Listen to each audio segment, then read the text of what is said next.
In this video, I show you how to fix Google Pixel camera flash not working problem. For solving this problem, go to settings, then go to apps, then go to see all apps.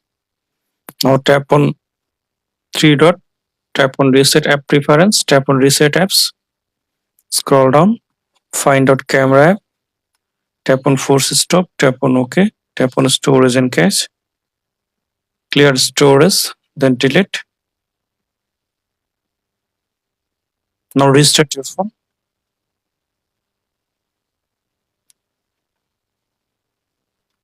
After restart your phone, now open camera app.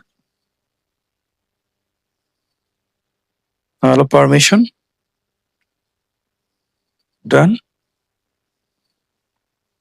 Now tap on here. Now enable flash icon. Now I hope that this method fix Google Pixel camera flash not working problem.